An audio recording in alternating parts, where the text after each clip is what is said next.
미국의 한 작은 이민 교회에서 있었던 일입니다. 젊은 목사님이 미국으로 건너가서 목회를 하게 되는데 한 회중이 한 20명 정도 모이는 작은 교회였습니다. 그런데 목사님이 미국으로 가실 때 아버님을 모시고 미국으로 가서 목회를 하게 되는데 그 아버님이 조금 신앙이 아직까지 좀 이렇게 성숙하지 못하셔서 예배 시간만 되면 이렇게 앞자리에서 이렇게 꼭 앞자리를 고집하시고 앉으셨는데 앞자리에 예배를 들으시면서 꼭 이렇게 예배 중간쯤 되면 조시기를 잘 하셨습니다. 그래서 그냥 주무시기만 하면 되는데 어떨 때는 옆에 사람이 들릴 정도로 심하게 코까지 이렇게 골고 주무시니까 목사님이 너무 교인들 보기에 민망해가지고 어쩔 수 없어가지고 조그마한 아이를 고용을 했습니다. 고용을 해서 너는 할아버지 옆에 앉아있다가 할아버지가 이렇게 꾸벅꾸벅 존다든지 아니면은 좀 이렇게 주무실 기미가 있으면은 옆에서 흔들어서 이렇게 끼어들어라. 그러면 내가 매일 1불씩 1달러씩 너에게 주겠다. 그렇게 해서 이 아이가 목사님 부친 옆에 앉아가지고 아주 충실하게 자기 사명을 잘 감당을 하는 바람에 한 몇 주 동안 이 아버님이 졸지도 못하시고 주무시도 못하다 보니까 좀 괴로우셨나 봅니다. 그런데 한두 달 지나고 난 다음에 예배를 드리는데 아버님이 주무시기도 하고 코를 고기도 하는데 옆에 앉아있는 아이가 흔들 깨우지를 않는 거예요.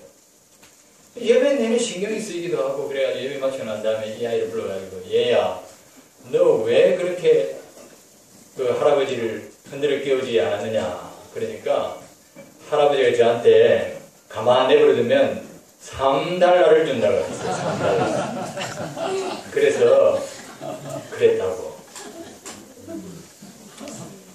여러분 예배라고 하는 것이 참 우리가 참 방금도 그 얘기를 들으면서 웃기도 했습니다만 어떤 사람에게는 이 예배가 벅찬 감격일 수도 있고 또 어떤 분들에게는 예배가 정말 졸립고 또 지루한 그런 예배가 될 수도 있겠다라는 생각을 이 예화를 통해서 우리가 한번 생각을 해보게 됩니다.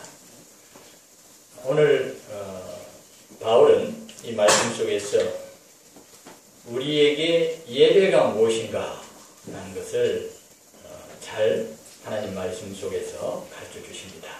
오늘 말씀을 통해서 진정한 예배가 무엇인가를 함께 생각해 봤으면 좋겠습니다. 오늘 말씀을 시작할 때에 그러므로 라고 하는 그런 말씀으로 말씀이 시작이 되고 있습니다. 그러므로 라고 하는 것은 로마서 1장부터 11장까지 바울이 로마에 있는 성도들에게 편지를 쓰고 하나님 말씀을 전하고 난 다음에 12장부터 그 앞에 있는 부분을 쭉 정리를 하고 그러므로 라고 그렇게 다시 또 다른 적용에 대해서 말씀을 하고 있는 것입니다. 그러므로는 항상 적용인 것입니다. 여러분 신앙이라는 것은 적용하는 것입니다. 신앙이라는 것은 내가 깨달은 것, 내가 받은 것, 내가 하나님께로 받은 놀라운 은총과 은혜를 삶 속에서 적용하면서 살아가는 것이 신앙생활인 것입니다. 그래서 오늘 말씀은 그러므로 라고 이렇게 시작하면서 우리가 신앙생활 한다는 것이 바로 무엇인가? 그것은 바로 우리의 몸으로 하나님 앞에 거룩한 산 제물이 되는 것이다. 그렇게 말씀을 하시는 것입니다. 여러분 우리가 신앙생활 할 때에 두 가지 꼭 이 접속사가 필요합니다. 한번 따라해 보시면 좋겠습니다. 그러므로. 또 한 가지가 되어 있습니다. 그래도 여러분 비슷한 것처럼 보이시죠? 우리가 하나님 앞에서 신앙의 삶을 살아간다고 할 때 늘 이 두 가지 동력이, 이 이유가 우리의 마음속에서 살아있어야만 우리가 하나님 앞에서 역동성 있는 신앙생활을 할 수가 있는 것입니다. 우리는 늘 그러므로 하면서 살아가야만 합니다. 그래서 바로 하나님에 대해서 생각할 때, 하나님의 은혜에 대해서 생각할 때 우리는 늘 그러므로라고 하는 큰 동력과 힘을 공급받아야 돼요. 이것이 바로 우리의 에너지고 이것이 바로 우리가 살아갈 수 있는 힘과 능력이 되는 것입니다. 하나님께서 우리를 사랑하셨다. 그러므로 내가 어떻게 살아야 될 것인가? 하나님께서 내 죄를 용서하셨다. 그러므로 나는 하나님 앞에서 어떻게 살아야 될 것인가? 예수님께서 나를 위하여 영원한 저 천국을 예배해 놓으셨다. 그러므로 나는 이 땅에서 기죽지 않고 늘 기쁨과 감사와 감격으로 살아가야 되겠다. 하나님께서 내게 약속의 말씀을 주셨다. 그러므로 나는 하나님 앞에 날마다 그 약속을 믿고 살아가야만 되겠다. 구하라 그러면 주실 것이요, 두드리라 그러면 열릴 것이요, 찾으라 그러면 찾을 것이라고 하셨으니 나는 그 약속의 말씀을 받았으므로 나는 날마다 기도하며 살아가리라. 아멘. 할렐루야. 아멘. 우리가 날마다 그러므로가 살아있어야만 신앙이 되는 거예요. 그러므로가 있어야만 우리가 하나님 앞에서 신앙생활이 되는 것입니다. 우리가 살아가면서 날마다 그러므로에 대한 그 동력을, 그러므로에 대한 이유를 날마다 우리가 생각하면서 살아가야만 될 것입니다. 그런데 여기 또 한 가지 더 있긴 있습니다. 그것은 바로 그래도 하는 것입니다. 그러므로는 좀 이것이 받아들이는 입장이에요. 받아들이는 입장. 그러므로. 그래도는 뭔지 아십니까? 그래도는 그 무엇인가를 극복을 할 때에 우리는 그래도라고 합니다. 우리 자신을 바라볼 때 우리는 그래도 내가 이처럼 많은 죄를 짓고 이처럼 많은 부족함이 있고 연약함이 있고 실수도 있고 남을 미워하는 마음도 있고 게으름도 있고 낙태도 있고 남한테 빌어내올 수 없는 것 같은 참 이로 말할 수 없는 부끄러운 일들이 많이 있지만 한심하기 짝이 없지만 그래도 하나님께서 나를 사랑하셨습니다.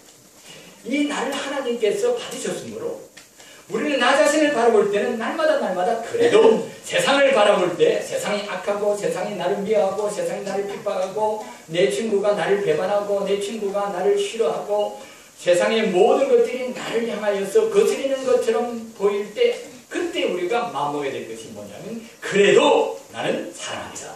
그래도 하나님의 말씀으로 승리하리라. 날마다 우리 자신을 바라볼 때는 그래도 세상을 볼 때도 그래도 그러다가 하나님께서 우리에게 베풀어 주신 그 모든 은혜와 사랑을 생각할 때에는 날마다 우리는 그러므로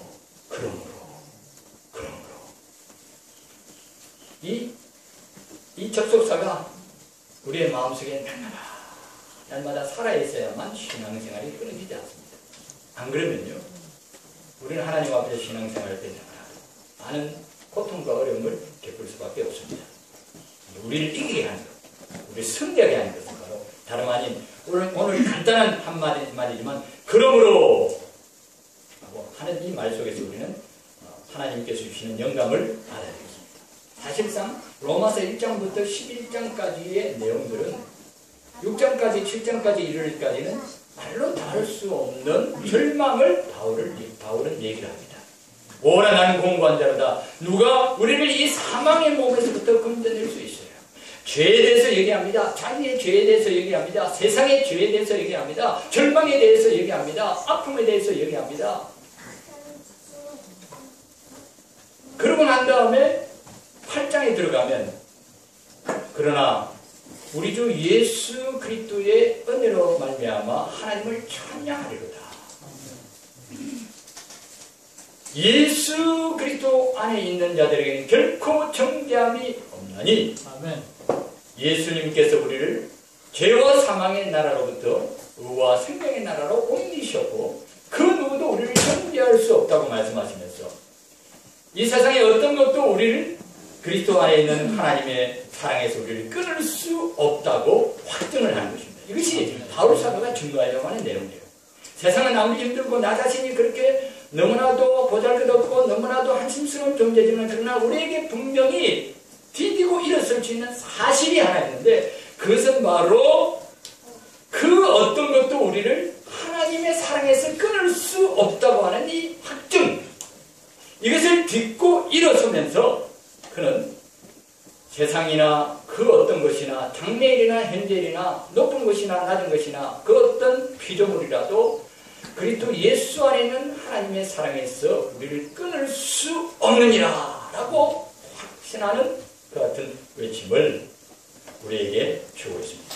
아멘. 이것이 우리가 오늘 이 사실이 그러므로라고 하는 이 말씀 속에서 우리가 그 다음 말씀을 생각하기 전에 마음속에 새겨야 될 중요한 내용입니다. 여러분 이 사실을 항상 우리는 마음속에 간직하고 있어야 됩니다.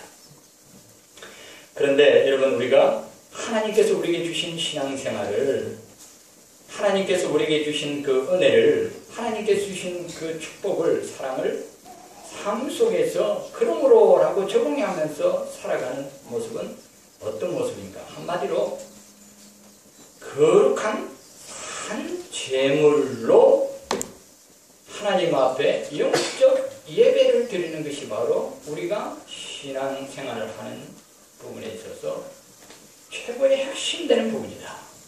한마디로 말하자면 우리가 은혜 받은 자로서 하나님께서 우리를 사랑하시고 구속해 주신 그 하나님의 백성으로서 그 삶을 한마디로 표현하면 예배생활. 예배가 되어지지 않으면 예배하지 않는 사람은 하나님의 은혜를 합당하게 누리는 사람도 아니고 그 은혜 받은 자로서 하나님 앞에 살아가는 사람이 아니다. 그렇게 성경은 말씀하십니다. 예배하는 사람. 예배에 실패하는 사람은 신앙이 실패한 것이고 예배에 실패하는 것은 삶에 실패한 것이고 예배에 실패하는 것은 자기 존재의 실패를 말하는 것이다. 오늘 은혜가 헛되게 되는 것이다. 그렇게 말합니다. 예배는 은혜를 은혜되게 하는 것이고 예배는 은혜 받은 자로서 마땅히 우리의 삶을 가치있게 만드는 핵심 중의 핵심이다. 그렇게 말씀하십니다. 그래서 바울사는 내가 너희들에게 권면한다. 그렇게 말씀하십니다. 권면할 때 뭐로 권면을 하는가 하면 하나님의 모든 자비하심으로 너희를 권하노니 하나님의 자비하심이 형제들을 권면할 수 있는 이유가 되어지고 힘이 되어지고 그것이 바로 형제들을 붙들 수 있는 것 같은 큰 동력이 되어진다. 이것이 아니고서는 내가 형제들에게 권면할 수 없다. 그렇게 말하고 있습니다. 여러분 형제를 권면하고 사람들을 변화시키는 힘이 무엇인가를 오늘 여기서 발견하게 되어집니다. 여기 말씀하시는 이 자비는 무엇입니까? 하나님의 모든 자비하심으로 아랫사람이 위에 사람을 사랑할 때 그 사랑은 순종으로 나타납니다. 우리가 자녀들이 하나님을 사랑하고 또 아버지를 사랑하고 부모를 사랑하는 것은 순종할 때 그것이 사랑이 되는 것입니다. 사랑한다는 것이 밑에 사람이 아랫사람을 아랫사람이 위에 사람을 사랑하는 것, 자식이 부모를 사랑하는 것은 순종이라는 것을 통해서 나타날 수밖에 없습니다. 순종하지 않으면 내가 100마디 말을 한다 하더라도 100마디 내가 많은 고백을 하고 또 어떤 내가 사랑에 대한 표시를 한다 할지라도 사랑한다고 하면서 순종하지 않는다면 결코 우리는 부모님을 사랑하는 것이 아닙니다. 우리 하나님 아버지를 사랑한다는 것이 무엇입니까? 그것은 바로 하나님께 순종하는 것입니다. 왜냐하면 자녀의 사랑은 순종으로만 나타날 수밖에 없기 때문에 그렇습니다. 그렇다면 아버지의 자녀의 사랑은 무엇입니까? 그것은 바로 자비입니다. 성경은 하나님 아버지의 사랑은 우리에게 자비로서 나타난다고 말씀하십니다. 아비가 그 자녀를 불쌍히 여기는 것 같이 여호와께서 그 백성을 불쌍히 여기신다고 성경은 말씀하십니다. 사람을 변화시키는 것, 자녀를 성장시키는 것은 다름 아닌 바로 이 하나님 아버지의 자비의 사랑, 자비가 아니고서는 사람은 변화될 수 없습니다. 여러분, 우리가 다른 사람들을 향해서 저 사람 좀 변했으면 좋겠다. 자기 자녀를 양육할 때도 이 자녀가 좀 잘 자라났으면 좋겠다. 부부지간에도 남편이 자기에게 좀 변했으면 좋겠다. 아내에게 또 아내가 좀 변했으면 좋겠다. 사람이 변하기를 우리는 바라고 사람이 좀 성숙하기를 우리는 늘 바라지만, 그러나 사람을 변화시킬 수 있는 유일한 힘은 자비입니다. 할렐루야. 아멘. 하나님의 자비가 있을 때, 하나님의 자비가 부어질 때에, 하나님의 이 자비의 사랑이 임할 때에 사람이 변하는 거예요. 아멘. 그래서 바울은 건면할 때에 하나님의 그 자비를 의지해서 건면한다고 얘기합니다. 여러분, 우리가 설교도 하고 가르치기도 하고 또 훈육하기도 합니다만, 그러나 사람들을 바꾸고 사람들을 변화시키고 성장시키기 위해서 우리가 어떤 것을 가지고서도 그것을 할 수 없지만 정말 얼마나 힘든지 모릅니다. 그러나 여기에 한 가지 가능성을 발견하게 됩니다. 하나님의 자비하심, 하나님의 그 자비하심을 가지고 우리는 사람을 변화시킬 수 있고 사람이 성장하게 되어진다는 것을 깨닫게 됩니다. 여러분, 자비가 무엇입니까? 부모의 자비가 무엇입니까? 아버지의 자비가 무엇입니까? 아주 간단합니다. 부모는 자녀가 뒤집으면 그게 너무너무 신기합니다. 아이가 뒤집을 때 어떻습니까? 자녀 키워봤을 때. 뒤집고 난 다음에 어떻게 합니까? 기기 시작합니다. 기다가, 한참 기다가 어떻게 합니까? 이제 벌떡 일어나가지고 걸음마를 시작합니다. 걸음마를 시작하는데 이 아이가 한 걸음 걷다가 뒤뚱뒤뚱 하다가 넘어져버립니다. 넘어지면 옆에서 보고 있던 엄마가, 아빠가 어떻게 합니까? 너 왜 넘어졌냐고? 그렇게 나무라지는 않습니다. 아무도 그렇지 않습니다. 그러면서 뭐합니까? 야, 잘했다, 박수를 칩니다. 그러면서 정말 잘했어. 그러면 이 아이가 넘어져가지고 다시 일어나가지고 아빠 엄마가 자기를 쳐다보고 웃고 있으니까 또 벌떡 일어나가지고 빵긋빵긋 웃으면서 또 한 번 걸어봅니다. 또 몇 걸음 걷다가 또 넘어집니다. 그럴 때 또 부모는 또 너무 잘했다고 박수를 쳐주면서 정말 잘했어. 그러면서 이 아이가 넘어지고 일어서고 넘어지고 일어서고 하는 것을 반복하면서 나중에는 막 뛰는 거예요. 나중에 걷기도 하고 뛸 수도 있고 성장이 되어지는 것입니다. 이것이 바로 자비인 것입니다. 넘어질 때, 아이가 걸음마를 배울 때 넘어질 때에 그 넘어지는 것조차도 너무나도 귀엽고 너무나도 대견스러워요.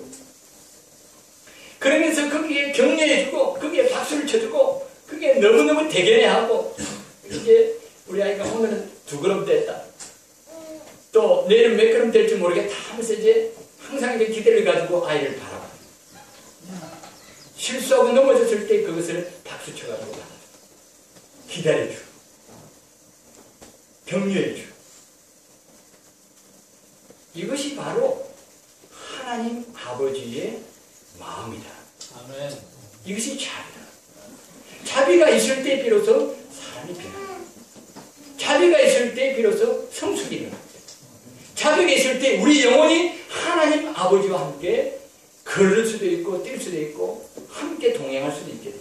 아멘. 그것이 없이는 우리는 몇 걸음 걷지 않고 우리가 신앙생활 처음 시작할 때 우리는 얼마나 자주 넘어졌습니까?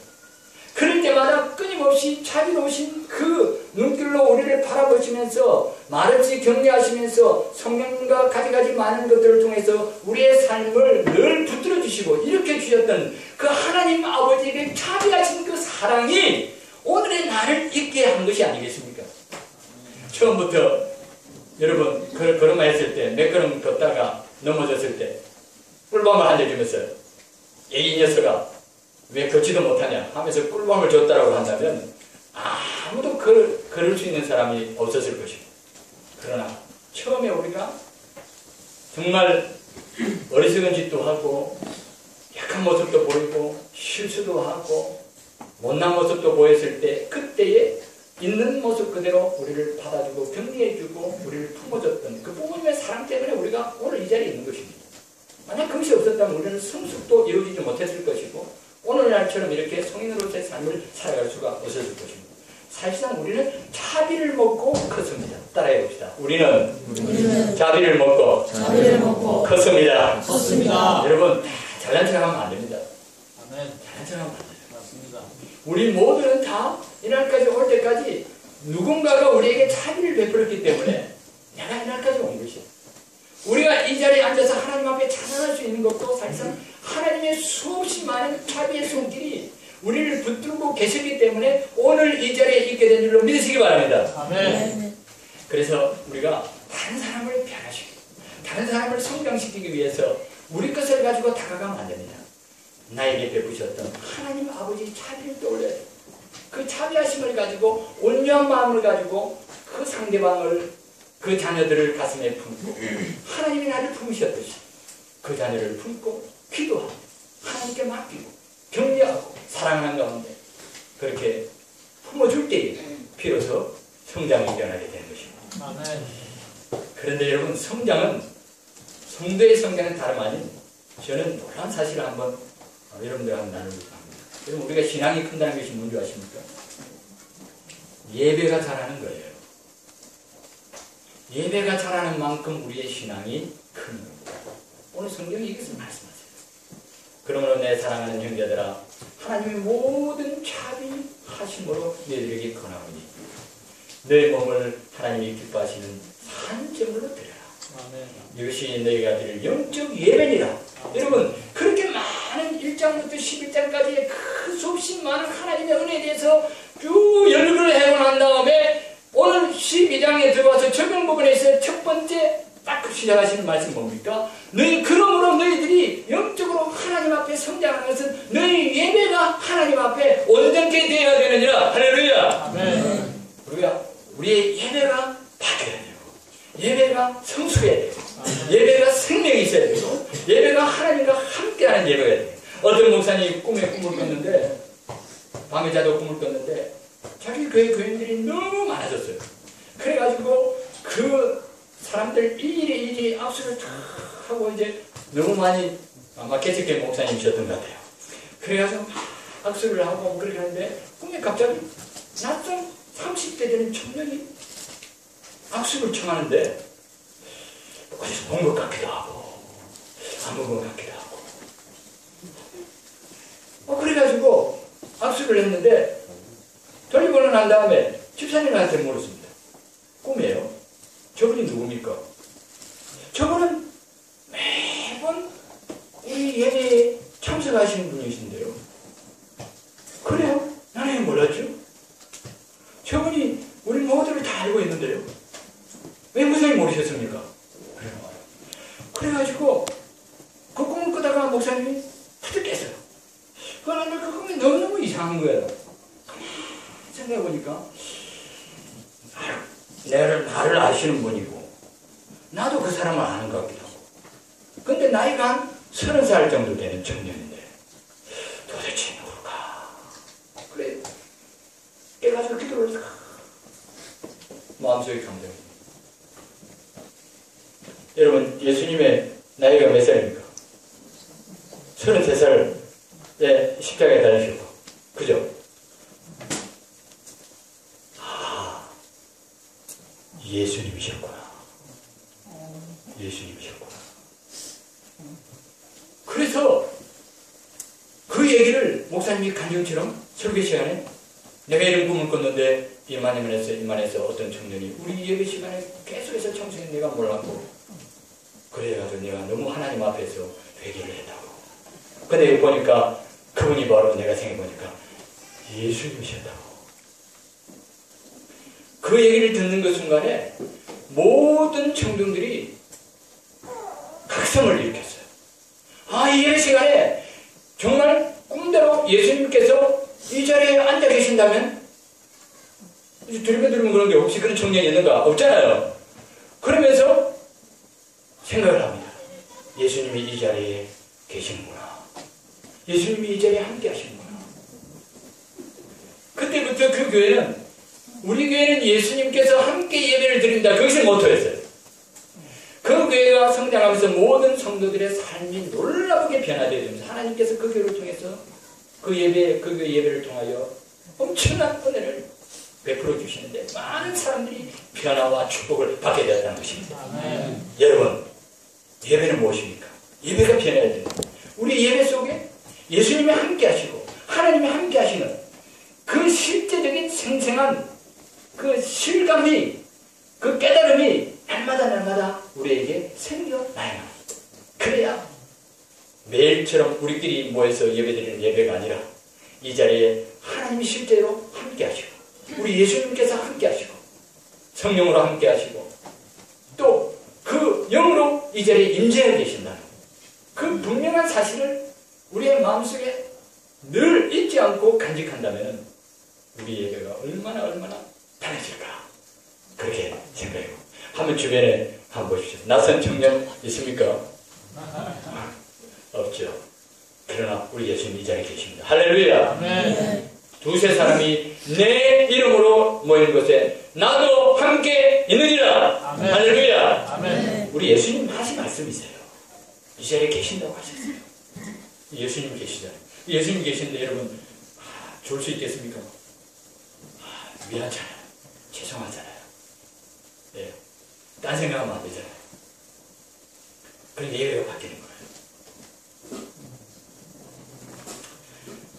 오늘 구체적으로 간단하게 주신 말씀을 한번 생각해 보려고 합니다.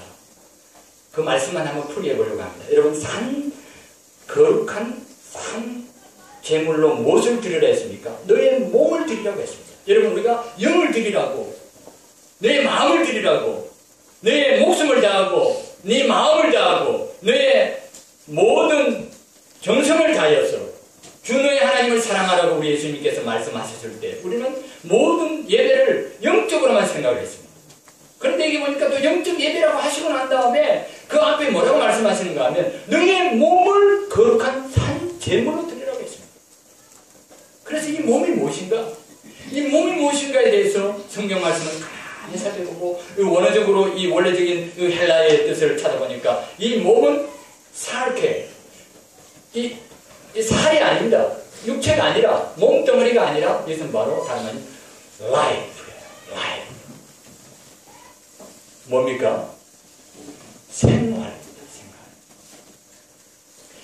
몸으로 하나님 앞에 제물되게 하라는 예배드리라는 이 말은 다름 아닌 내 몸을 하나님 앞에 불살라서 하나님 앞에 드리라 라는 이것이 아니라 너의 몸이 살아서 움직이고 활동하는 그 모든 삶의 순간순간을 살아있는 몸의 활동을 하나님 앞에 드려라. 할렐루야. 네. 여러분, 우리의 모든 살아있는 내 몸이 살아서 움직이는 이 모든 것이 하나님 앞에 제물이 되어야 된다고 성경 말씀하십니다. 그것이 바로 너의 몸을 거룩한 산 제물로 드리라는 그 뜻입니다.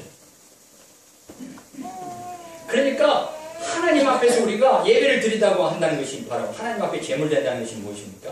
내 마음만 하나님을 향하고 내 생각만 하나님을 향하고 그런 것이 아니라 내 삶이 내 육신의 활동과 내 육신의 모든 생존하는 생명의 모든 활동과 생활 자체가 하나님 앞에 예배가 되는가 그것을 제물이 되어지는가 그것을 우리가 하나님 앞에 늘 관심을 가지고 생각을 해야 됩니다. 하나님 따랐다. 하나님, 내 몸에 생명을 생활을 제물로 받아주옵소서. 이것이 바로 하나님께서 우리를 죽여서 데려가시는 하나님 아니세요. 할렐루야. 하나님께서 아브라함에게 이삭을 바치라 했을 때 아브라함은 이삭을 죽이려고 하잖아요. 근데 하나님께서는 이삭을 죽였습니까? 죽였어요? 안 죽였습니다. 칼을 들어서 아브라함이 이삭을 죽이려고 할 때 아브라함아! 사실상 아브라함은 그 마음속에 이삭을 하나님 앞에 제물로 드리려고 이미 마음을 먹었어요. 죽이려고 했어요. 올라가는데 그때 그 나이가 이삭의 나이가 청년이었어요. 청년 한 20대 청년 됐을 수도 있습니다. 어떤 사람은 12살에 가는데 20대까지 주석 같은 얘기를 합니다. 여러분, 아브라함 나이 몇 살입니까? 그때 아브라함 나이가 몇 살이었습니까? 100몇 살이요? 100한 열몇, 그죠? 100한 20살 좀 됐겠죠? 100세의 아들을 얻었으니까. 예. 그러면 할아버지가 이 청년을 지금 데리고 올라가고 있어요. 청년이 마음만 먹으면 도망갈 수 있습니까? 없습니까? 있습니다. 있습니다. 우리 아버지가 나이 많아가지고 노망이 들었는가 보다. 그러니까 나를 죽일 저 산 위에 끌고 올라가가지고 나를 인신제사를 드리려고 하지. 안 되겠다. 내가 이 어리석은 일을 하면 아버지도 죄를 짓는 것이고 나도 이렇게 불행하게 되는 거니까 도망을 가야지. 그래가지고 아버지 왜 그러세요? 왜 그러세요? 요즘 그 자녀들 부모가 뭐라 하면 그러잖아요. 손 딱 붙잡고 아버지 왜 그러세요? 왜 그러세요? 그럴 수도 있는 거예요. 그런데 산에 올라가면서 이삭이 아브라함한테 물어봅니다. 아버지, 우리 지금 뭐하러 갑니까? 재물 드리러 간다. 그런데 나무도 있고 불도 있는데 재물은 어디 있습니까? 하나님께서 알아서 다 예비하실 것이다. 이삭이 알까요 모를까요? 뻔하게 눈치를 다 채우고 있습니다. 마지막 순간에 또 다 올라갔을 때 아브라함이 이삭에게 얘기합니다. 네가 올라가야 되겠다.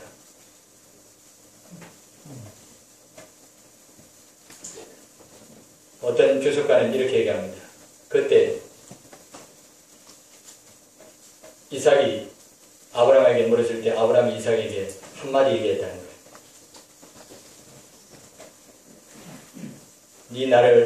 내가 너를 사랑하는 줄 알지? 예, 아버지. 그럼 올라가요. 예, 올라가겠습니다. 이유는 사랑이었어요. 순종의 이유는 사랑입니다. 순종의 이유는 합리적인 것이 아닙니다. 따져보고 순종합니까? 따져보고 순종하는 거 아니잖아요. 이삭은 아버지가 자기를 사랑한다는 그 사실만 확인. 그것만 있으면 그는 기꺼이 아버지의 뜻에 순종할 수 있습니다. 아멘. 사랑하는 그 사랑을 의심하지 않을 때, 사랑을 확신할 때, 우리는 어떤 고난의 자리 속에서도 순종의 재단에 올라갈 수 있는 줄로 확신합니다. 아멘. 아멘. 여러분, 하나님께서 우리에게 말씀하십니다. 너의 몸을 거룩한 산재물로 드려라. 아멘. 여기에 여러 가지 이유를 제가 말씀을 드리려고 합니다만, 그러나 다른 이유들 다 소용없잖아요. 우리를 사랑하셔서 그 아들을 우리에게 먼저 주셨잖아요. 먼저 자기를 십자가에 못 박으시고 살찌고 피 흘리사 친구가 자기 친구를 위하여 목숨을 바치면 이보다 더한 사랑이 없다고 했는데 우리 하나님께서는 우리를 사랑하시기 위하여 당신의 아들을, 당신의 목숨을 우리를 위하여 주셨기 때문에 비로소 이 사랑은 십자가에서 확정되었잖아요. 목숨 주는 것 말고 더 사랑을 증거할 일이 있으면 저한테 말씀해 주십시오. 목숨 주는 것 외에 사랑을 증거할 더 큰 증거가 있습니까? 하나님께서 우리를 사랑하신다는 것을 보여주시기 위하여 하실 만한 일들을 남겨두신 일이 있습니까? 하나님께서 우리를 사랑하시기 위하여 우리를 사랑하신다는 그 사실을 우리에게 마음속에 심어주시기 위하여 감춰두시고 아껴두시고 더 하시지 않으신 일이 없습니다. 이미 다 이루셨습니다. 사랑에 대한 것들을 다 이루셨어요. 하나님 우리를 사랑하십니다. 그 사랑하신 하나님께서 우리에게 말씀하십니다. 너가 너의 몸을 거룩한 산예물로 나에게 드리기를 원한다. 죽여서가 아닙니다. 산재물. 하나님께서는 그 순종하는 이삭을 죽이지 아니하시고 아브라함의 손을 막으시고 한 양을 예비하신 예수 그리스도를 예표하는 그 양을 제물로 삼으셔서 제물된 그는 내가 아니라, 내 몸이 아니라, 이삭이 아니라 바로 우리 예수님이 제물이 되었습니다. 할렐루야! 아멘. 할렐루야! 아멘. 여기에 제물은 예수님이시다는 것을 우리가 깨달아야 됩니다. 제물은 내가 아니라 예수님. 하나님 앞에 우리가 내 몸을 드린다는 것이 무엇입니까? 내 속에 있는 예수 그리스도와 함께 내가 하나님 앞에 제물되는 줄 믿으시기 바랍니다. 아멘. 예수님이 없이는 제물될 수 없고, 예수님의 사랑이 없이는 내가 하나님 앞에 드릴 수도 없고, 하나님 앞에 설 수도 없는 거죠. 이 몸을 하나님 앞에 드린다는 것이 생활, 내 살아가는 모든 동작과 내 몸의 활동을 하나님 앞에 드리는 것입니다. 오늘도 내가 살아갈 때에 어떤 일을 하든지 하나님 앞에 제물드려야 되겠죠. 내가 생각하는데 이 자리에 내가 하나님 앞에 내 호흡이 하나님 앞에 연락이 되어지고, 내 마음의 묵상과 내 입술의 모든 말이 주께 연락되기를 원하나이다. 아멘. 왜냐하면 내 몸이 제물되어야 되기 때문에 하나님 앞에 내가 무슨 생각을 하든지, 직장을 가든지 직장에서 돌아오든지, 아침에 일어나서 집을 나서든지 집에서 들어오든지 간에 우리는 늘 나의 모든 살아가는 이 동작이 하나님 앞에 제물이 되는가, 제물이 되지 않는가, 기쁨이 되는가, 영광이 되는가, 그런 것들을 늘 생각을 해야만 되는 것입니다.